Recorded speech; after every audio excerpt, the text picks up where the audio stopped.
All right, so good afternoon, everybody. It's been a while since I've seen you all, but it's lovely to see you again. September 9th today, so we're approaching fall weather. So it'll certainly a nice time of year. So hopefully everybody will enjoy that and is doing well. Enjoyed the last part of summer. We'll start off today with any amendments to the agenda. So does anyone have anything? Nadine, can I just confirm that there's no one joining by phone? That I just don't want to. I don't see any, Chair Bingley. We don't have anyone else coming on. Councillor McGuire is joining now, though. Okay, perfect.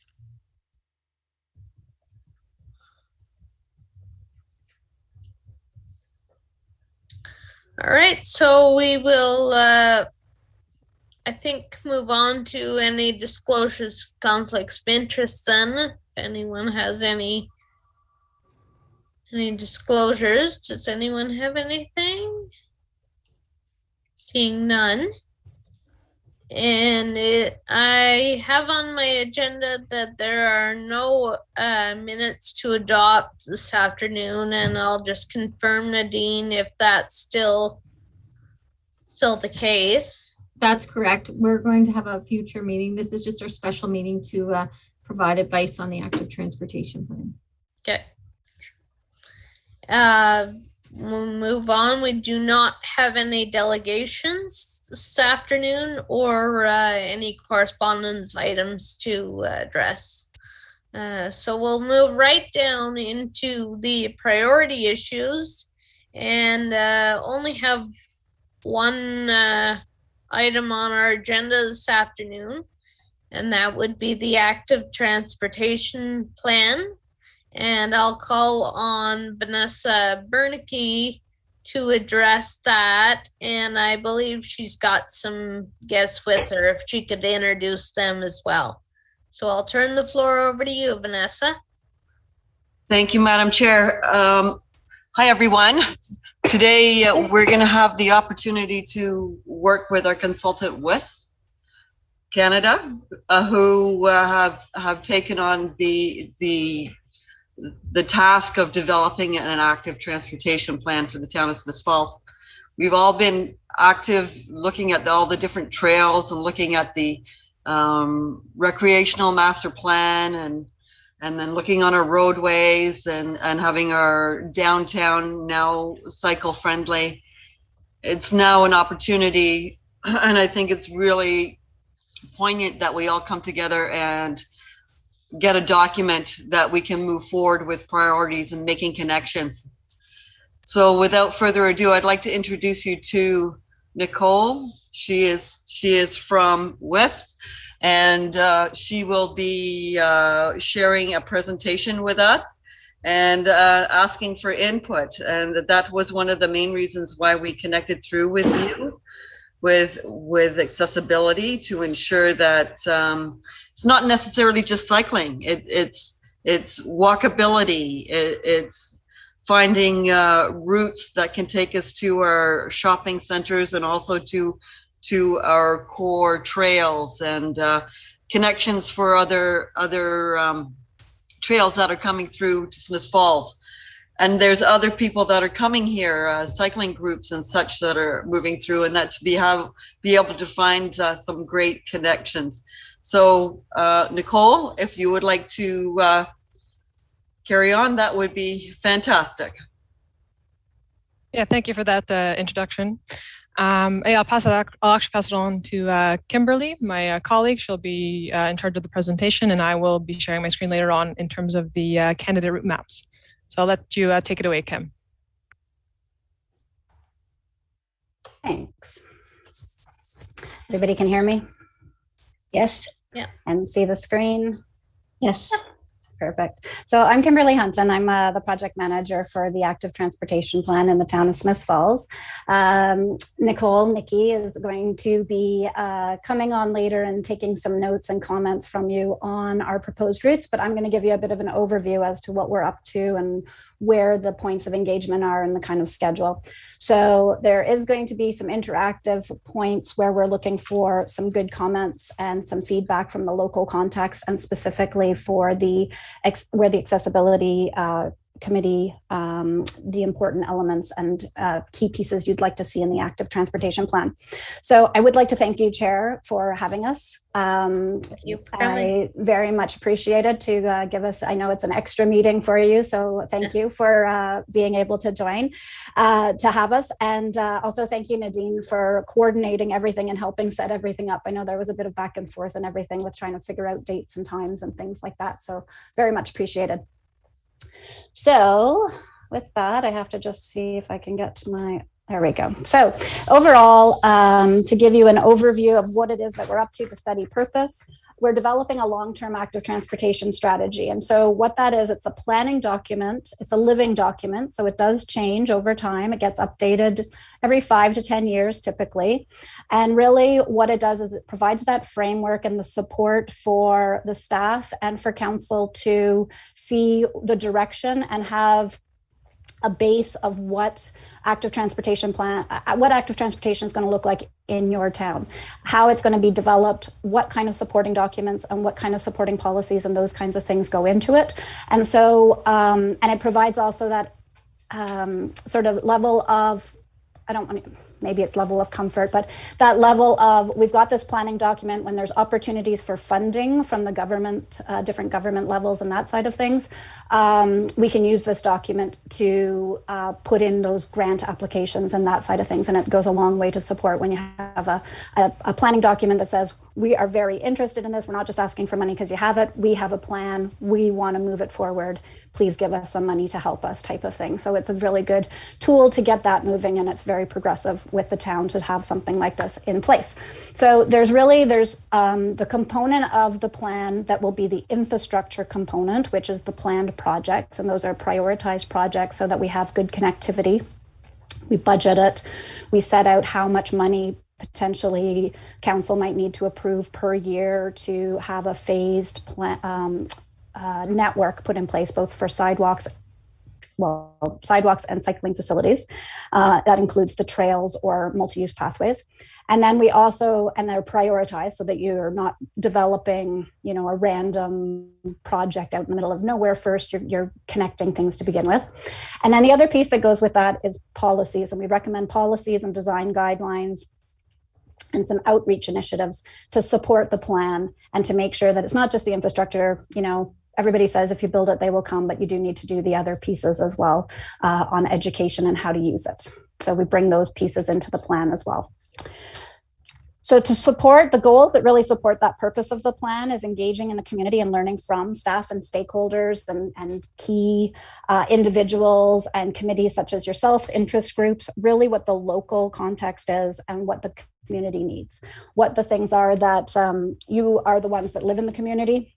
We come in, put this plan together from what we know from the best practices and technical knowledge that we have, but we really need to bring in the local context side of it. So having that engagement with the public and with stakeholders really helps us to see the full picture and make sure that what we're proposing will work for you once we leave and our project is finished. The goal itself is to develop a connected and accessible network so that there's a prioritized project list, and this is one that's affordable to the town, one that can be implemented, and one that makes sense. So we want to try and we really want to, this is where a lot of that local context side of thing comes into it, so that we make sure that we're proposing the projects and prioritizing the projects that are the key ones that are going to change that culture and get people a little bit more active. And the other piece is adopting the supportive policies and initiatives that go beyond the infrastructure needs. So these are those kinds of education type of things that I mentioned. So the objectives and overview of the process, really this is just to give you a high level side of what we're up to. The blue that you see on the screen is where we're doing consultation and engagement. So step number one is really us figuring out our place and where we're kind of, where we sit. We review all of any data and documents that you have already, planning documents. We take the inventory that the town has already developed for the existing and proposed active transportation infrastructure. So sidewalks, trails, pathways, the cycle track in your downtown, those kinds of things. We put all that information together. The network development piece, then step number two, which is really where we are right now. We're kind of between step two and step three. We're sort of, working on some things concurrently, but the network development, we did a public online survey. You all should have received the link, I think, through this committee. So we did the public online survey to gather information for that. We'll speak a little bit to what we saw with that survey in a minute. We identify what the network gaps are. So this is using those existing conditions and the existing maps and seeing where are any pieces missing. We're presenting today to yourselves and also to the Transportation Advisory Committee to get some input and that local context and where those key pieces are that are interest levels for you guys. Developing a complete streets policy, that kind of happens concurrently, sort of at the same time, and identifying the route selection criteria. So this is how we define where the routes are going to be within the town of Smith Falls. And then step three, we move into the network implementation plan, which is really taking the routes, and we're going to talk about routes in a little bit. You're going to see a map, developing a project list from that where we identify what types of facilities would be put in place and built, do some high-level cost estimates, prioritize them, and put the phasing to that. And we'll be bringing that forward for a presentation to council and a public open house where people can comment on that. And then lastly is the plan preparation, where we develop cost estimates and the funding strategies for how we move things forward. And we document what those strategic initiatives and outreach pieces are. With policy, we develop the report and we have a final presentation to council. Am I speaking too quickly? Sometimes I tend to get going pretty fast just because of interest of time. And I just want to make sure I'm going okay here for speed of, it's okay? All right, good, thanks. So the public survey. So what we heard, so we had the survey, we ran it through July and August. We ended up having a total of 244 people that responded to that survey. And I won't go through everything in great detail, but we wanted to highlight a couple of key things. One was that really when people identify themselves as a non-motorized travel mode, 70% of them said that they were a pedestrian. 20% identified as a cyclist or an e-bike. So we have some work we could do to really increase that cycling component and get people thinking of using cycling as well as walking as ways that they can move around the community to help promote, healthier, the healthier community side and reduce greenhouse gas and help on that side of things.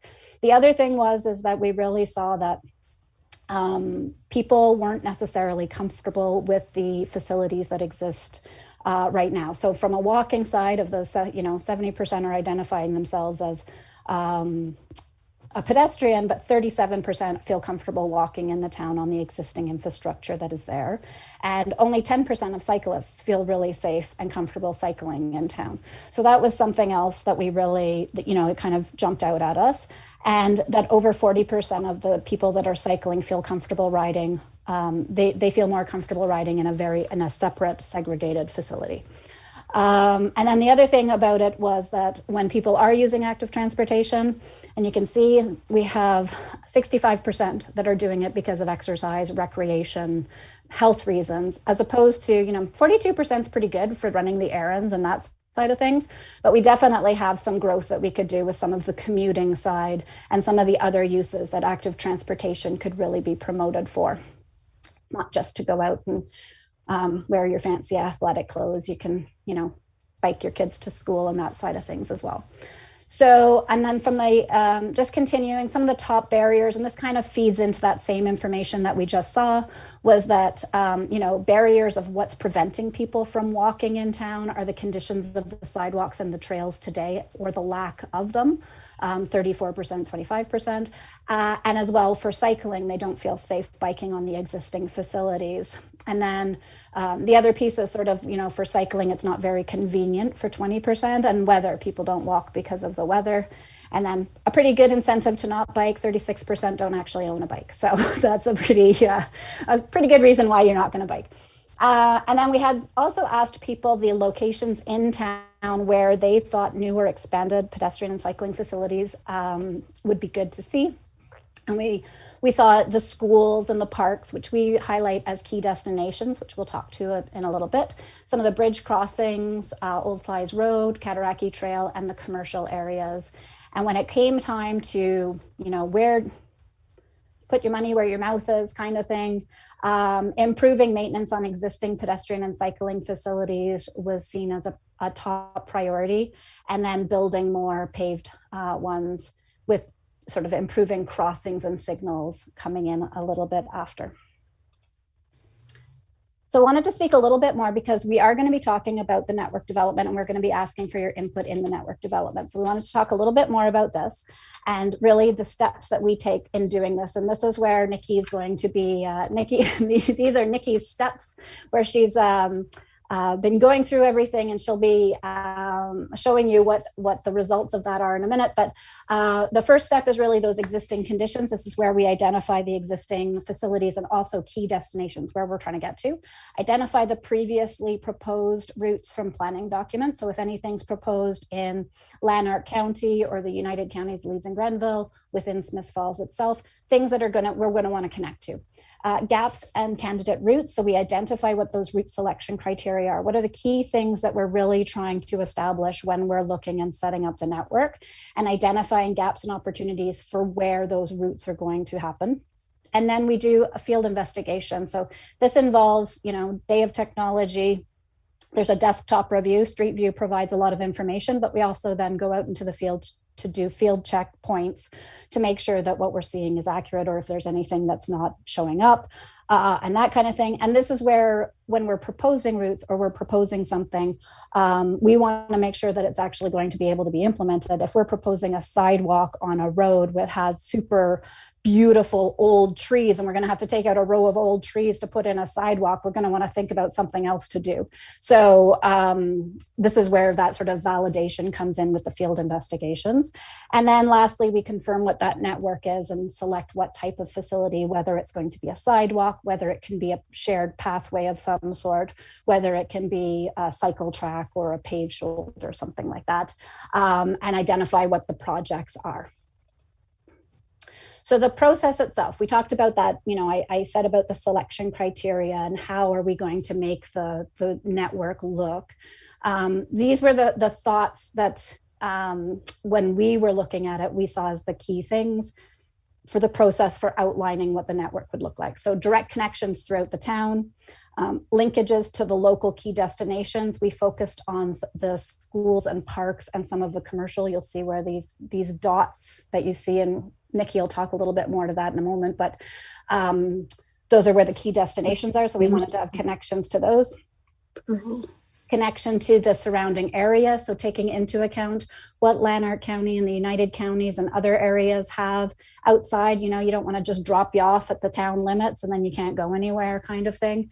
So we wanted to make sure that we were doing that. And that applies also to the proposed routes and trails and the missing links in the waterfront, Cataraqui, Rideau and Trans-Canada trails itself. So taking those into consideration.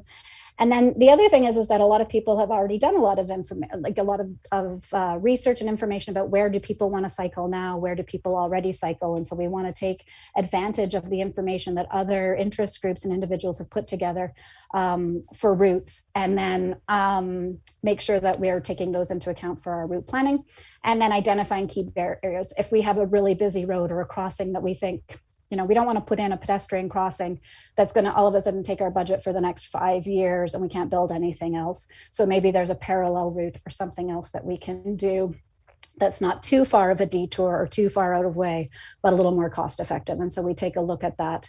Or if there's absolutely no other option, and this is where people need to cross, and right now it's not a good crossing, then we want to make sure that we are incorporating it. So that from both sides. And then we go into prioritization. And so for prioritizations, there's, a few different things. These are the prioritization criteria that we've outlined. And we would like to hear from you guys about what you think would be some of the key priorities. And I think that we can talk about that when we go through the maps, but basically just sort of keeping in back of mind, are we looking, what's more important to you, something that's scenic and attractive or conveniently direct? Upgrading existing facilities or filling in those gaps and kind of living with the ones that aren't really up to par? Easy to implement projects versus some of the more difficult ones. So, some of the more difficult ones come with different challenges, money, permits, some of the approvals may be potentially required if like Parks Canada or somebody's involved. Some of these ones might be a little bit more difficult to get out, but maybe they're the ones that are the biggest bang for your buck and going to attract, they're the ones that really people need to make that connection in the community.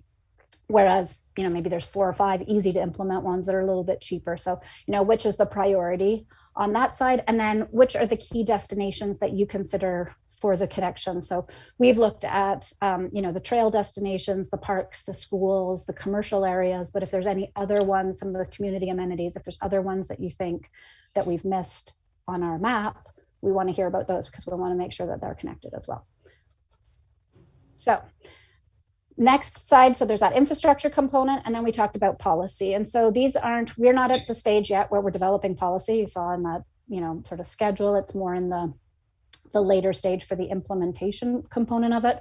Right now, what we've done is we've reviewed the existing planning policy that exists, neighboring communities and in Smiths Falls itself, and sort of started thinking a little bit about what some of the possible recommendations might be. So from an age-friendly communities and equity component, we obviously want to make sure that pedestrian facilities, crosswalks, sidewalks are all in compliance with the AODA, making sure, if we are upgrading sidewalks or anything like that, that the sidewalk width is meeting those requirements.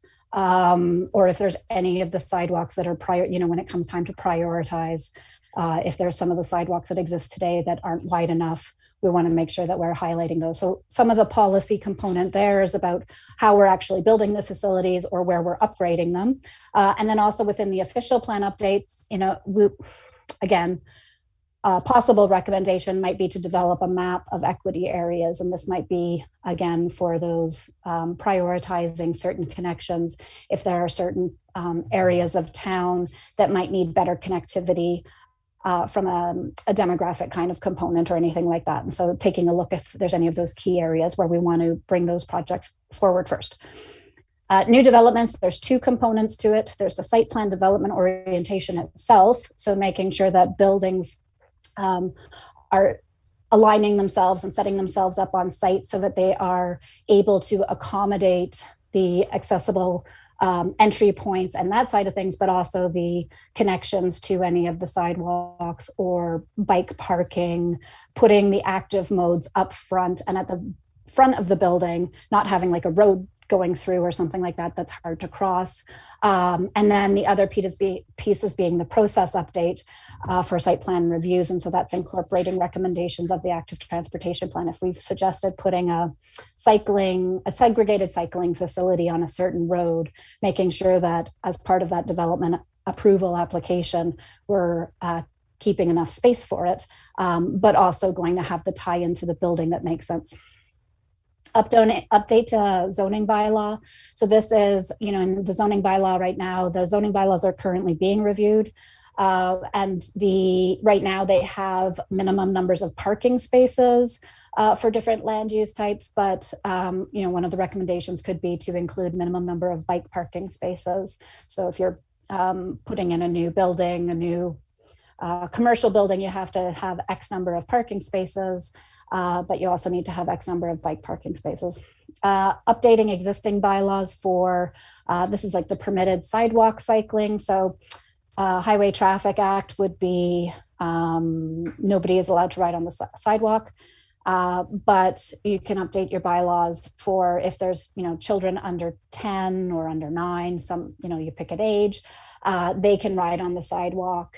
If there's no dedicated cycling facility, instead of being on the road where they might not feel as safe or their parents don't feel comfortable with them riding, they could ride on the sidewalk. The parent rides beside them on the road. And then the other piece is the maintenance policies, and this is related to surface treatments or winter maintenance.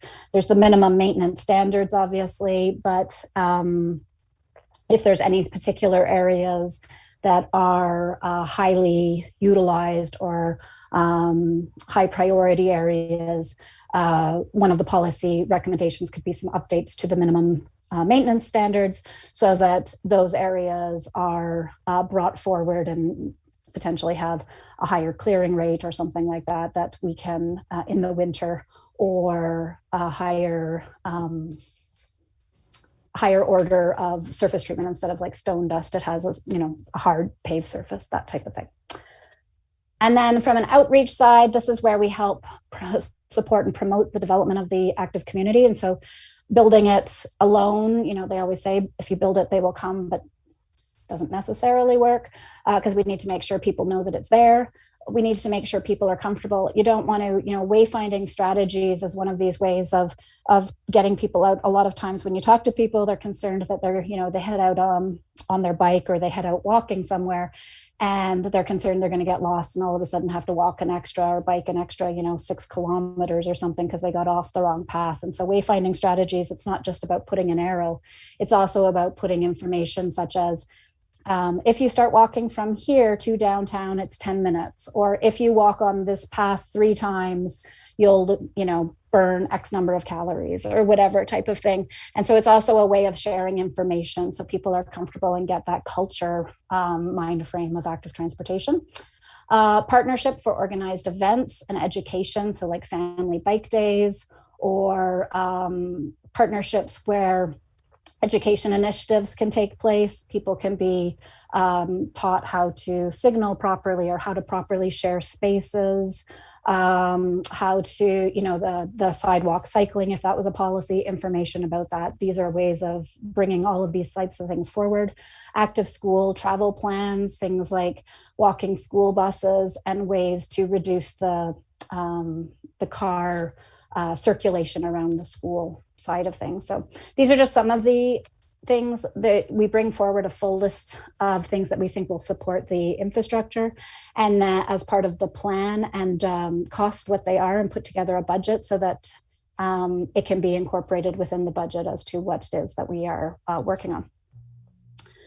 So what we're going to do today, so there's a couple more slides after this that I'm going to come back to after, but at this point, we're going to, Nikki's going to share her screen, but just before she does that, this is where we're talking about the local context. And so we've got maps together of key destinations and existing facilities, and we're looking for input from you. If you have anything about a key destination that's missing, if there's some that you think are bigger priorities than others, if there's information you have about existing facilities that, this sidewalk is too narrow, this road here isn't comfortable to bike on, there's a sidewalk suggested here, but I would never call that a sidewalk, things like that. Those are helpful. And then the next thing, there's 2 maps. One is about proposed sidewalks and crossings, and then the other one is for the cycling network. It doesn't talk about the type of facility yet. It's just the network of where we see the cycling routes to be defined. But the sidewalks, for example, we've got a couple of crossing areas. So we're looking for comments from you if there's certain areas that are hard to cross. If there's ones where you think that we've put something in the wrong place, we don't need that, we do need this is wrong, we want your input on those, as well as for the routes. And this is where also some of that policy side of things, like a sidewalk policy, can also take place, and we'd be interested in hearing, do we want to have a policy where there's a minimum, all collector type of roadways have a sidewalk on both sides of the road.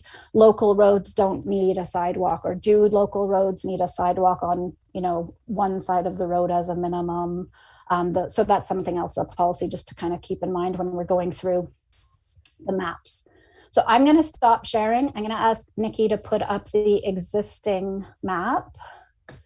And I think really, so what's going to happen is Nikki's going to try and type as you, you're gonna see her typing abilities. She's gonna type as you guys are talking, or if you have any comments, and she's gonna add notes right on top of the maps. And what we can do is we can circulate these maps following the meeting. If I understand completely, like, here, do this activity, and like, by all means, like, know everything.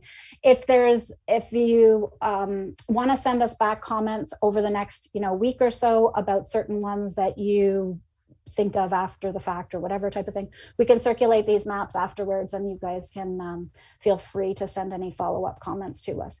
But basically here, what you're seeing, see, this is where I'm going to be tested. I have to stop talking and let Nikki take over. But you see the dots that are on the, Nikki's used to me. She's like, yeah, she just talks too much that way. So you see the dots that are here. So they are key destinations. And so the red dots, for example, are the schools. The greenish dots are parks. The brown ones here are museum, library, recreation. So these are kind of more of those community type of ones. And then we've also identified the trails.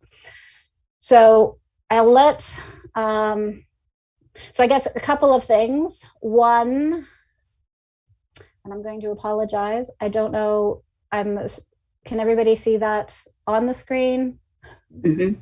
Yeah. Okay. Perfect. So I should have asked at the beginning.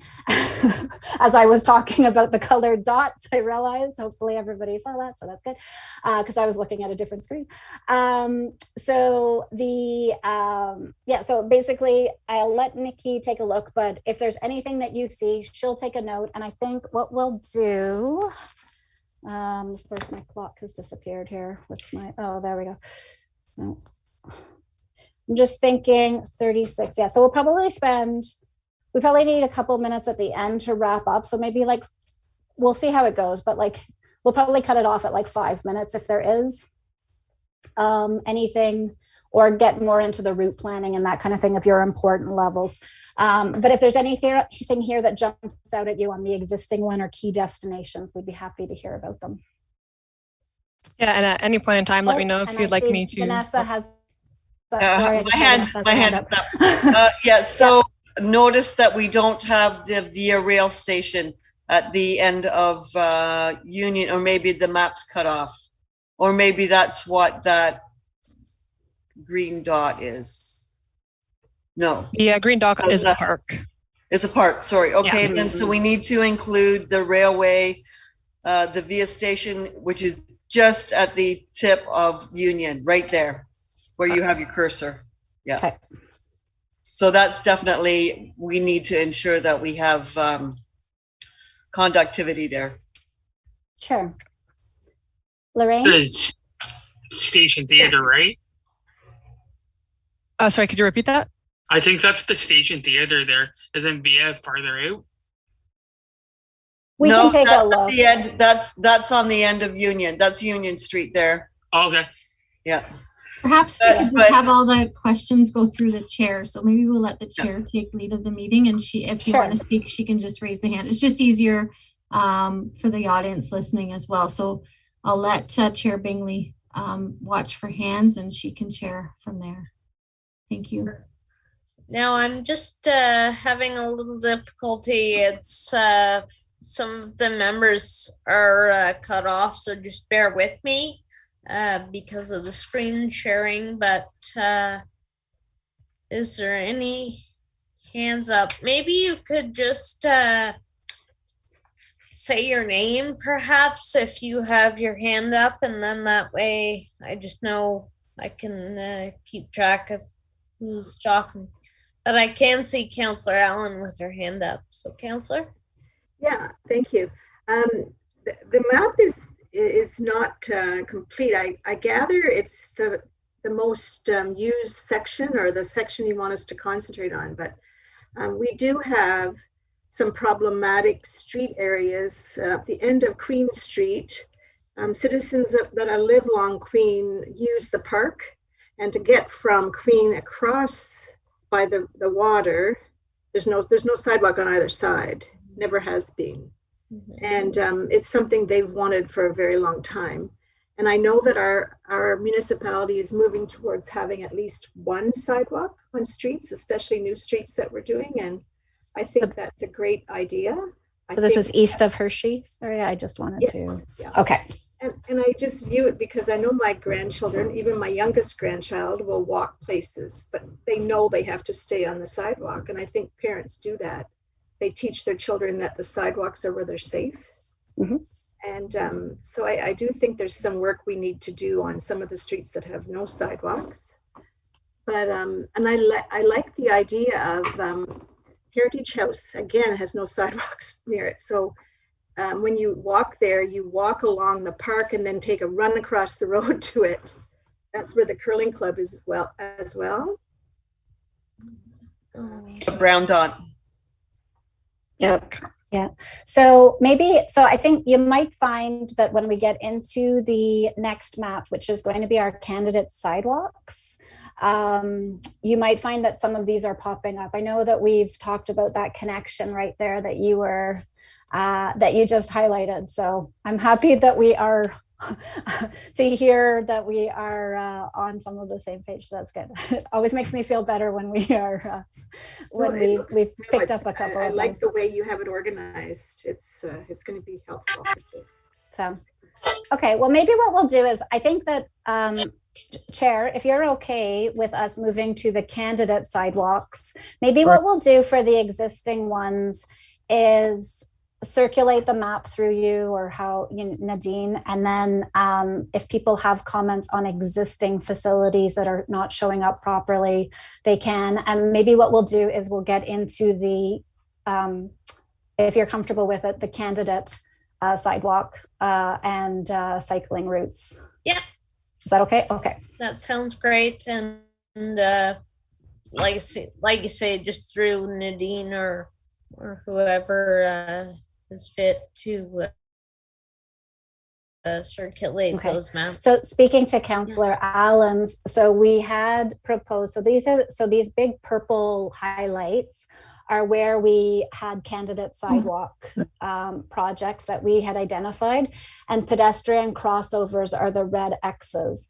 And so what I'm hearing, so we have, so on Old Slies Road there, you can see we've suggested that sidewalks are required up to join up with Queen. We had suggested a crossing between the parks, just because of the park space, like a pedestrian crossover there. Obviously, it's going to be related to sight lines. That's quite a curve, so it might have to move up. But maybe we had debated about there or also up at the pathway. So the pathway might be a better location from what I'm hearing from Councillor Allen for that crossover, and then people can walk down to the park if they would like to. Yeah. Mm-hmm. So you can see some of these other purple lines. It doesn't necessarily mean, I would be interested to hear anybody's thoughts about sidewalks on one side, both sides for different types of roadways. Anybody have any thoughts there?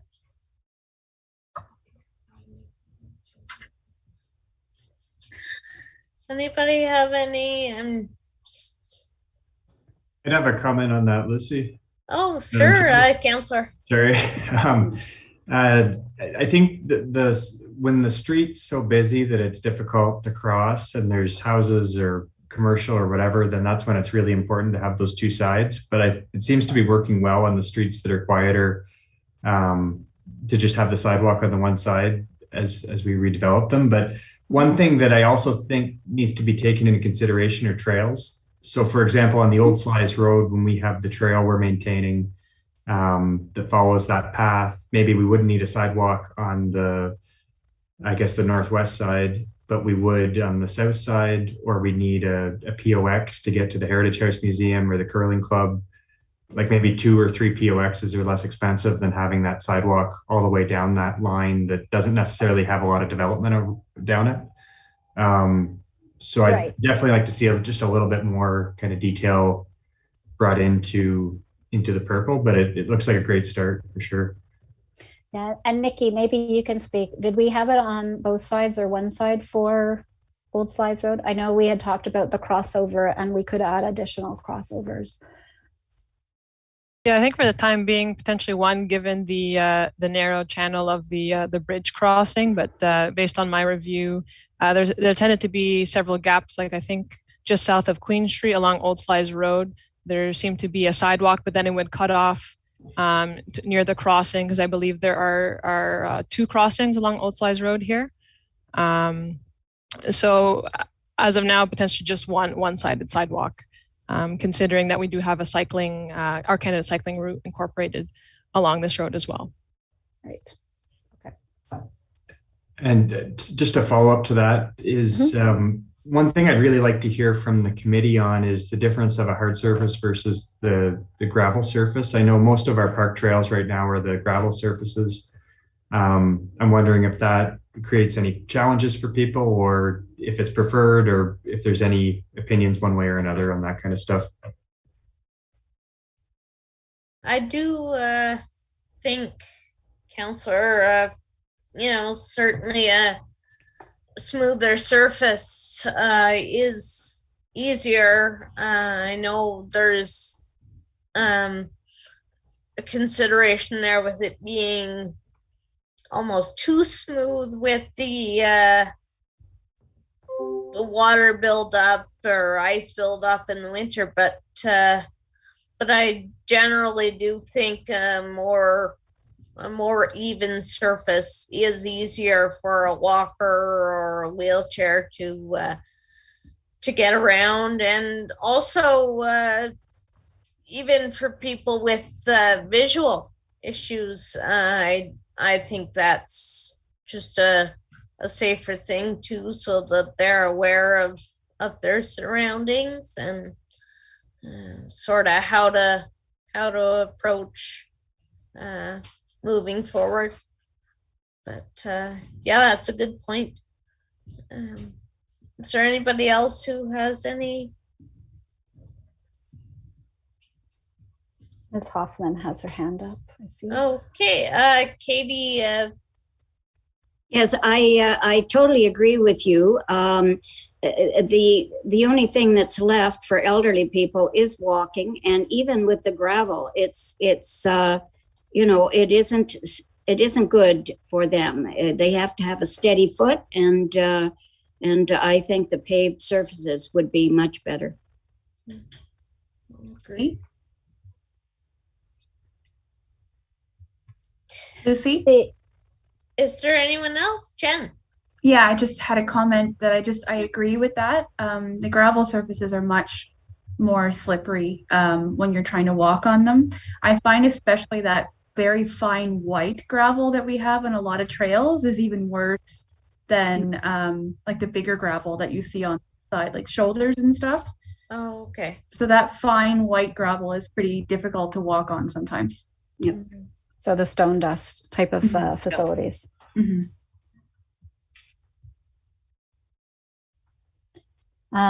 There's two other crossings that we've, maybe Nikki, you could just highlight. And again, these were based on sort of desire lines or paths, or where we saw there being a potential, and just if there's any comments that anybody had on those two crossings, or if there's another one that might be helpful, would be happy to hear about those. Yes, so this one up here, this was informed to us by the town, how it's going to be part of the Beckwith renewal project. So that's why I included that one here. I believe this is Church Street, if memory serves me correctly. But then this one here is one we had proposed, considering there are many comments in the survey saying they'd like to see better connectivity to schools and, the safety concern of children. I believe this is not Broadview Street. But yeah, happy to hear any input you may have in terms of anywhere where you see traffic congestion or safety concerns for pedestrians. Any comments there? Is there anyone that not on my screen? Vanessa has her hand up. Okay, Vanessa, floor is yours. So right now, the Percy Street, which is the street to the left of the large purple from Ross to John, that one there is the bus route, and that's where a lot of the kids cross. There's also depressed sidewalks on Broadview already at that location to bring them across Broadview from Catherine up through to Percy. So moving the one block over, I'm not sure if we're just trying to pull the kids away from the collector road and bring them onto a local road to bring them to the schools at Chimo. Being the one at Pearl, where the dot is at Pearl Street, just north of Pearl Street. Yeah.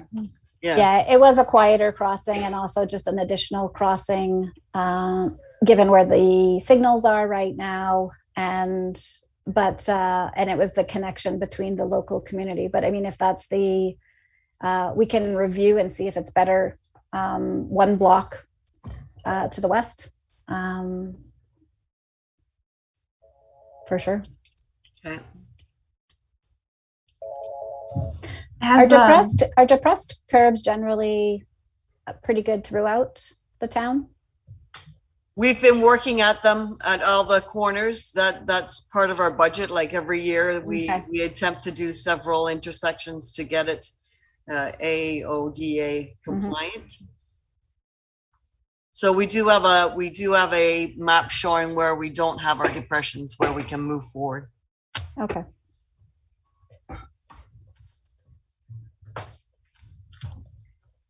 Lucy, I think Corey's got his hand up.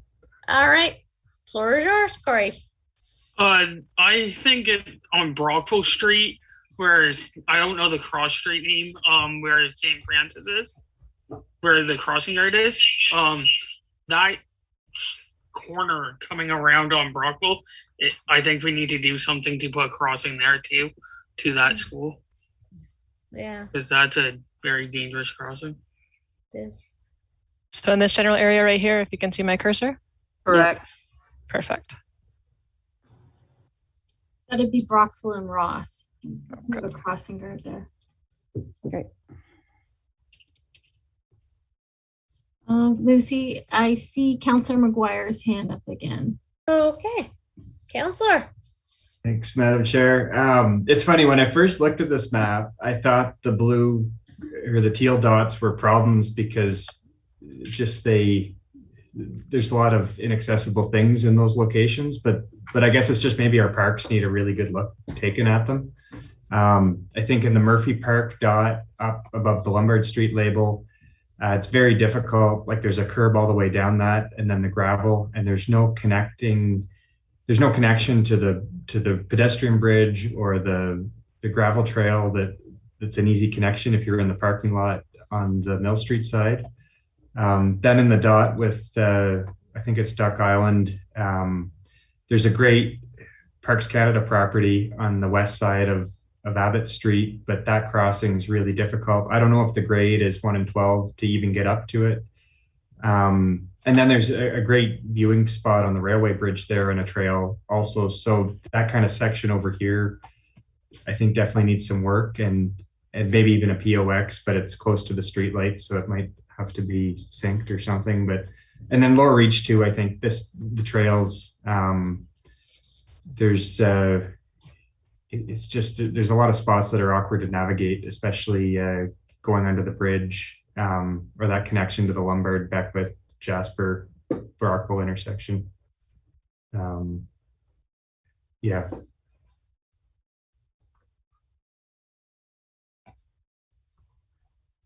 I do, Councillor, do agree with you on the just accessing the parks in general.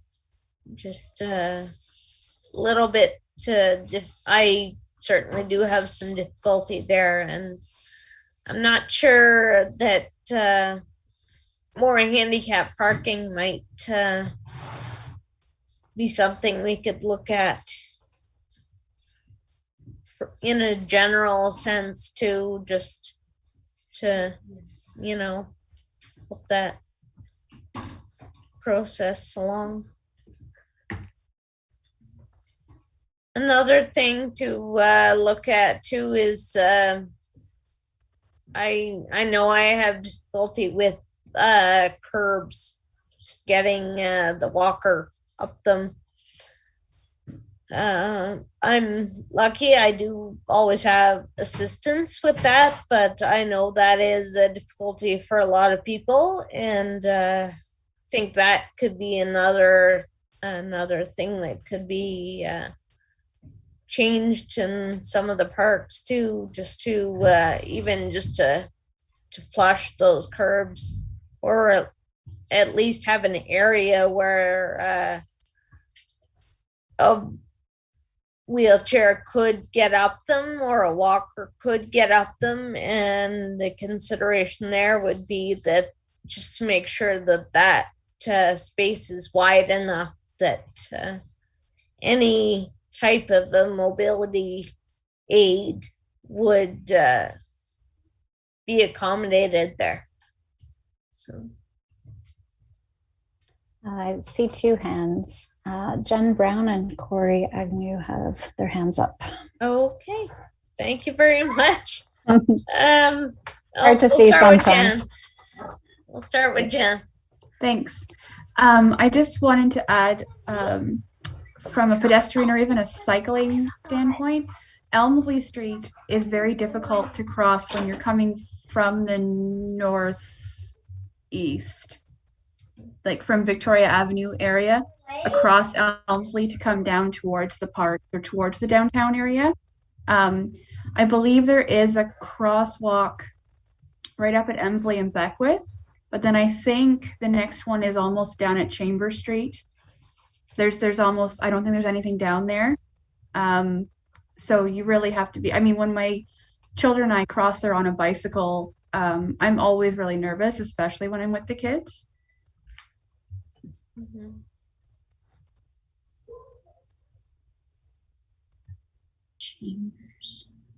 That would be Elmsley and Chambers she's talking about. Yeah, there is one at Elmsley and Beckwith, Yeah. and then I think there is one at Chambers and Elmsley, but there's nothing in between in all the cross streets. Sorry, could you repeat that again? Sorry, Just there got cut is off a little bit. Yeah. Sorry, there is a crosswalk at Elmsley and Beckwith. Okay. That's just north of that blue dot that you have that's close to that red X. Okay. Yeah. And there is one down at the bottom at Chambers in Elmsley. But all of the little, what is there, 1, 2, 3, 4, 5 cross streets in between, there's no other crosswalks. Gotcha. Nothing to stop the traffic from just driving the road. Perfect. Thank you for the clarification. Thank you. And I believe Corey had his hand up earlier too. Yep. So going back to Laura Reach, the pathway that's in there, the stone path, if we could possibly change it from stone to pave to make it more accessible. Mm-hmm. Not sure if that's possible. Probably very expensive, but it would definitely make it way more accessible. For sure. It also looks quite narrow. Is there? Mm-hmm. Yeah. Okay. And perhaps widen it. Mm-hmm. Okay. In the interest of time, Chair, I was wondering, maybe should we just move on to the cycling routes one? Again, we can circulate this, the 3 maps, and if people want to add any comments afterwards, we'd be happy to incorporate them. But just to give you a bit of an overview on the cycling routes, I think, if that's okay with you, Madam Chair. Absolutely. Yeah, absolutely. Okay. So the yellow highlights here are really, so these would be the cycling routes. And again, as I mentioned, we don't have planned types of facilities, whether they would be a paved shoulder or a bike lane or a, on-street facility of some sort, segregated path or whatever. It's really just about the connectivity, and if any anybody sees of those sort of yellow orange highlights, something that's missing, would be happy to hear them. So you can see, I mean, so one of the ones that seemed obvious to me was the little at Rideau Avenue, south and north. You know, it looks like there could be a connection right there, but because of the barrier that exists there and the cost, you know, you just wouldn't be able to do a crossing there with how it's set up. So that's why the route kind of jogs over. But if there's other connections that you see in the yellow sort of highlighted areas that are missing for the network component, it would be great to hear. And Jen Brown has her hand up, Madam Chair. Okay, thank you. Jen? Thank you. There is a subway that goes under, a pedestrian subway that goes underneath the tracks. I'm trying to think where it is. It's just to the northwest of where Station Theatre is on Victoria Avenue. It goes underneath the railway tracks and comes up onto Victoria Avenue. That could be also a bicycle route. Okay. Is it there's a like a pedestrian tunnel of some sort? Yeah, yeah. Like, they okay. just put new lights in there as well. Oh, nice. Okay. And you said that was near the theater that's located on Victoria Yeah, Avenue? just to the northwest of the theater. Perfect. Good. I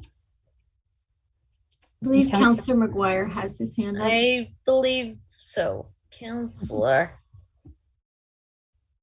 McGuire, if you... Thanks, Madam Chair. This looks amazing. This is really exciting. The one small thing that I'm noticing is there's a lot of traffic that goes between that Beckwith Elmsley intersection. The Highway 15 route goes in that little bit, and I think it's a great connecting link to that north end of town and that pedestrian tunnel that Jennifer noted. So maybe if we could extend something just to that intersection, it can be awkward to navigate there and it can be busy, but it's a really small comment. Is the blue something what's the blue represent on Beckwith Street? Your existing facility. Yeah. Phase one. So the blue is what you have already built. Okay. The green is the phase 2 that's planned. And then the orange is where we've highlighted. Yeah. Great. No, this is, if we could build that, it'd be a different town to cycle in. And I'm sure that 10% number would be inverted. So that's awesome. Yeah. Okay. Just to give you guys a little bit more, just to give a little bit more background context.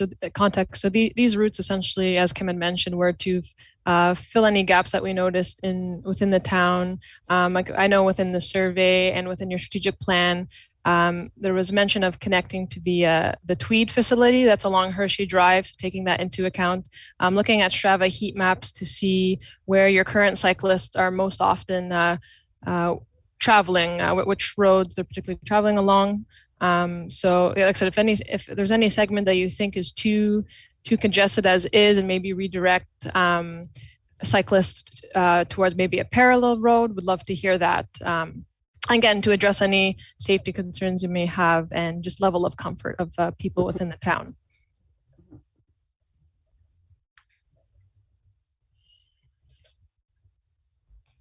Anyone else? Corey, I can see your hand. I think if we get traffic off of, like the bicycles off of Lombard and go down Farah Drive to get to the Dollarama, they can go behind Katie and Tire. Not sure what that street's called though. Ferguson. Thank you. Councillor McGuire and Jen have their hands up. Okay. We'll start with Jen.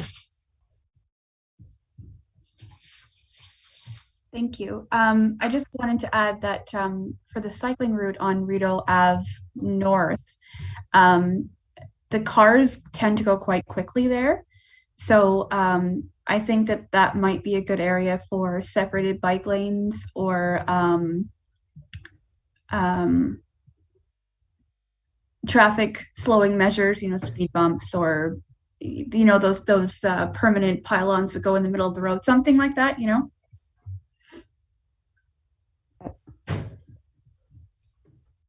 A paved shoulder? Yeah.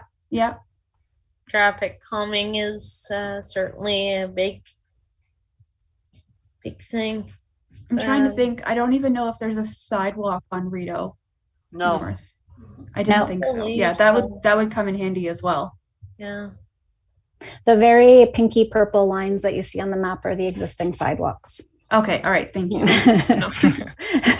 Perfect. Yeah. All right, Councillor McGuire.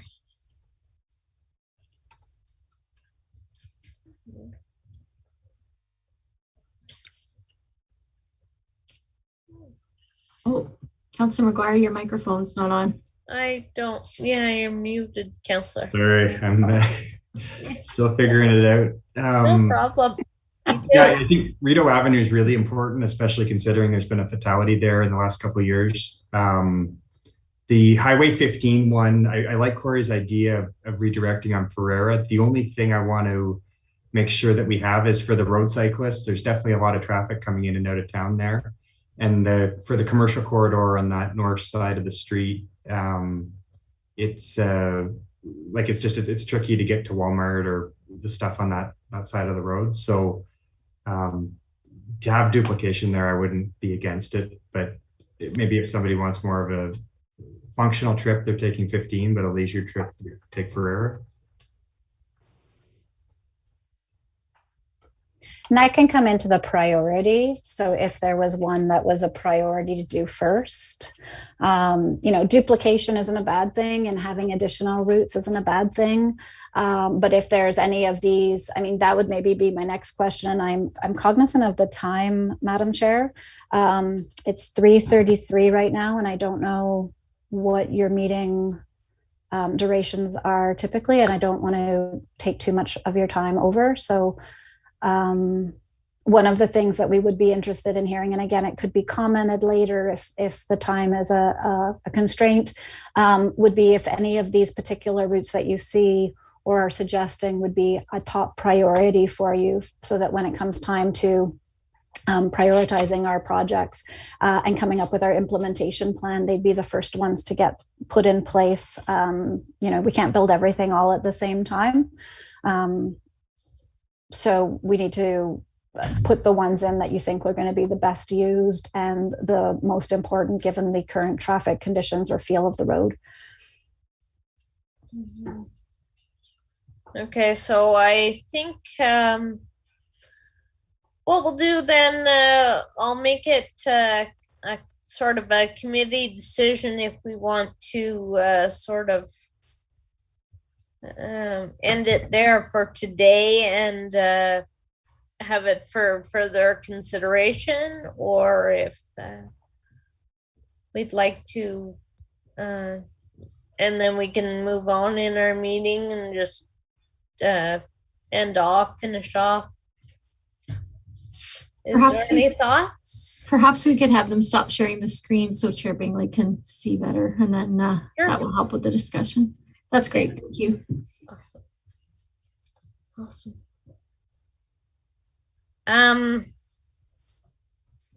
Is there anyone that has any? Corey. My opinion is that if we can stay for a little bit longer and answer their last question there, their most important one and busiest one route, and I think that could give them some good decisions. Okay.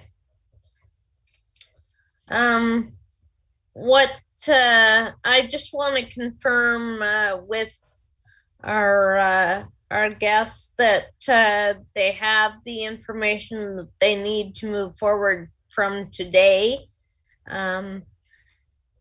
Also, they had mentioned earlier, and I do I would appreciate if you could send that information on to perhaps Nadine, and she could forward it to the rest of the committee, just so that we all are on sort of the same page. We can all continue to provide feedback.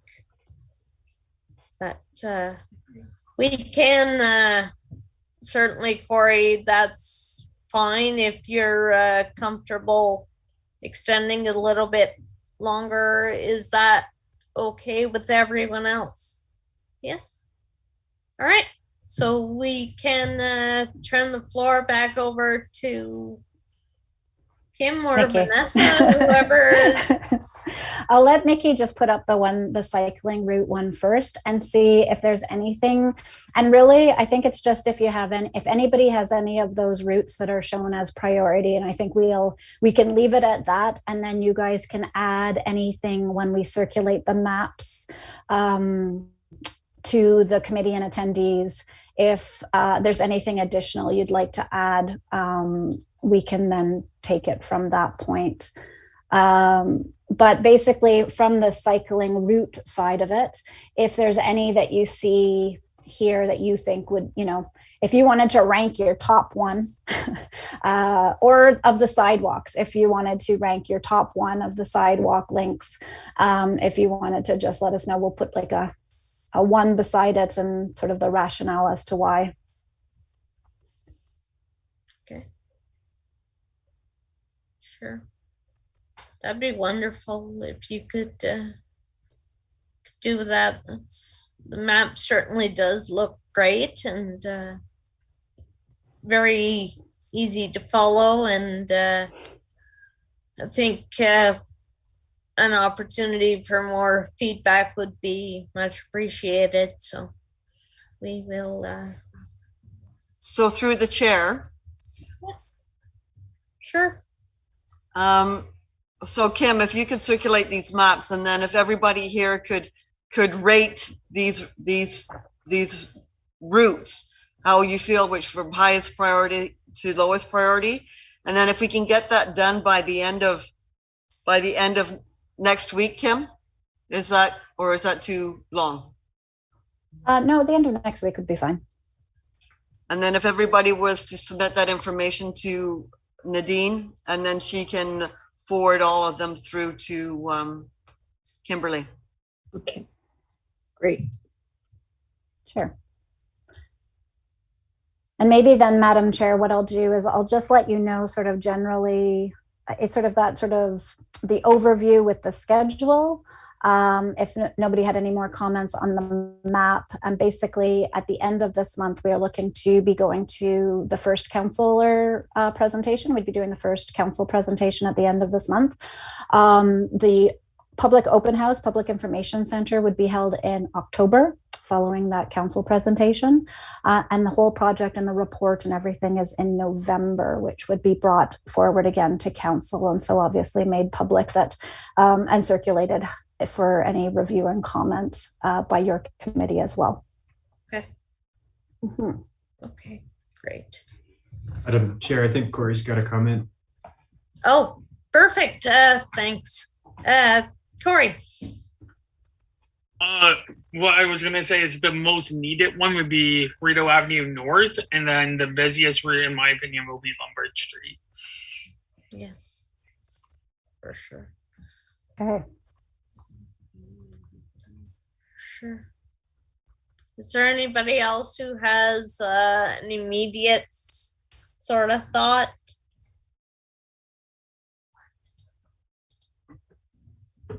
Does anyone else agree with Councillor? Thanks, Madam Chair. Yeah, for bike lanes, I would say the highest priority would be Elmsley Street, because that connects 43 on both sides and 15 at the north end, and then Beckwith Street and Brockville Street, because those are just two big arteries that are high traffic and difficult to navigate right now. For sidewalks, this is just my kind of impression from the conversation, but it sounds like the paving the gravel surfaces and taking the curbs out in the parks that are barriers right now is what I was hearing, but maybe we could give some more feedback on that. Sure. Can I ask that you repeat your second one? It was Elmsley, Brockville, and what was the third one for the cycling counselor? I'm sorry, I missed it.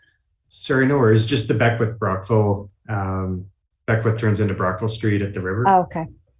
So that kind of north-south route. Well, I guess they're both kind of north-south. That's who. Mm-hmm. Okay, thanks. Sure. Now, Katie is here.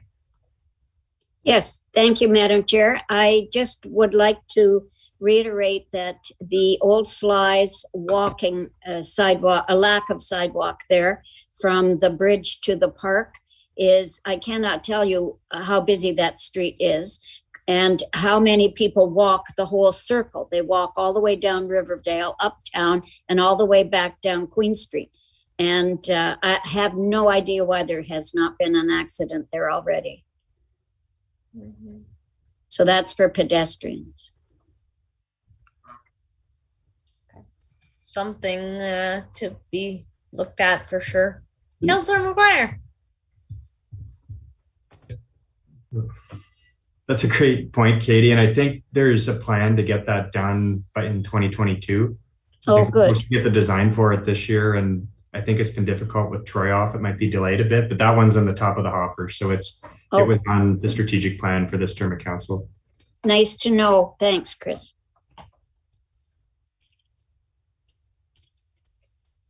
Okay, is there any other comments for today?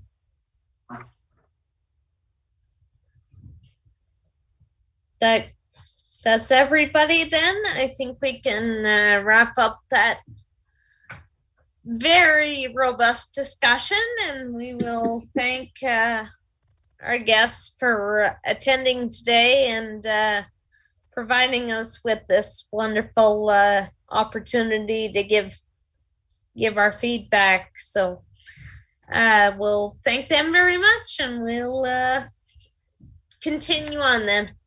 So thank you. Thank you. Thanks. Thank you for having us. You're doing a great job, girl. Thanks. Just wait, Katie.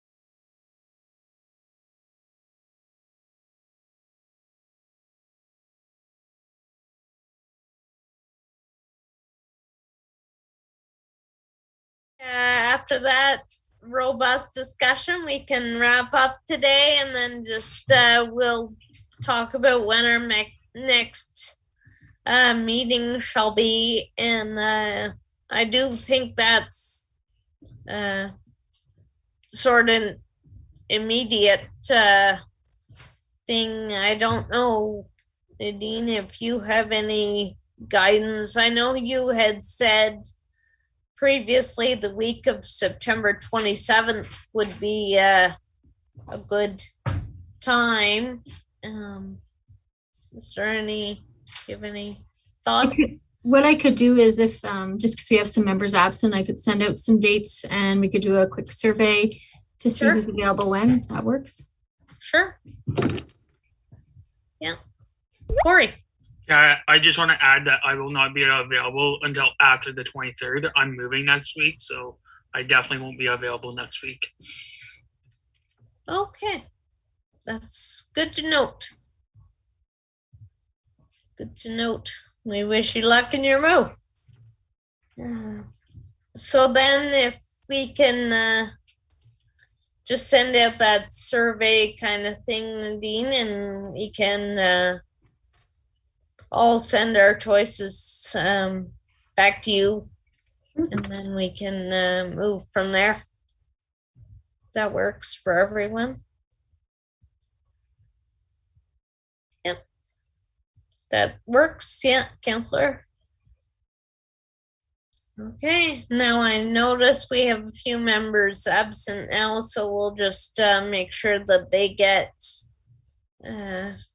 all the information from what we had discussed after they left. Okay, so I think that wraps up our meeting today. Not thinking I left anything untouched. I'll just confirm with Nadine everything has been addressed for today. You did a great job, Chair Bingley. We just need a motion to adjourn. Thank you very much. So I'll have a motion to adjourn, please. Corey, thank you. And I will have someone second him. Thank you, Councillor McGuire. So we will thank everyone for being here today. Thanks again to our representatives, and we will see you next time. Thank you very much, everybody. Have a great day. Thank you.